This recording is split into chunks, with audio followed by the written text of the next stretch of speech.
A day after strong winds moved through this area of Simsbury, a number of the streets in this area look a lot like this one, with downed trees and branches scattered with downed wires in some areas of town as residents try to pick up the pieces. It's the sights and sounds in many of the neighborhoods in North Simsbury this weekend as people began cleaning up after Friday's storms. It lasted about no more than 5 minutes, and then it was all over, but we lost several large trees. Joe Fahan and his wife were outside moments before the winds picked up. It felt nice and cool, so we both came out to sit on the front porch, but then it started to rain, and we decided to go back in because we were getting wet. And by the time we got back in the house and closed the door, 5 seconds later, all the trees were down in our front yard. Like many of his neighbors, his yard filled with downed trees and even causing some damage to his truck. It's very drivable. It's just one side of a tree came down, and it was a nice truck, so I'm a little bummed about it, but it's fixable.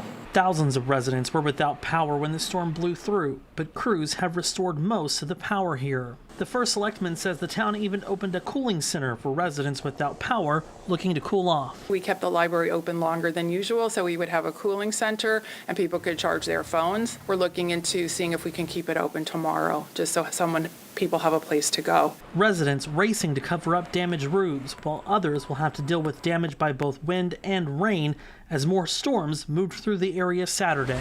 Oh my God! The damage in Simsbury is believed to have been caused by a microburst. These thunderstorms are sucking air up into them, and eventually the rain gets so heavy that it all falls out at once and pushes the air out around it. And you can get wind gusts 60, 70 miles per hour over a pretty large area as that rain pushes out. And I think that's what we saw in places both Friday and Saturday. State and town leaders surveying the damage Saturday morning as the town seeks to apply for federal disaster funding to help with cleanup costs. And it was pretty much devastating. Every house had trees down, some on top of the houses, some into a bedroom. Fahan says the hardest part is finding a crew to help pick up what Mother Nature left behind. Called several companies, and the one guy stopped by and he says we can start tomorrow morning, and that was good enough for me. As crews work to get the power back on for many of the residents here, cleanup could take several more days. Reporting in Simsbury, Jake Garcia, Fox 61, Connecticut's news station.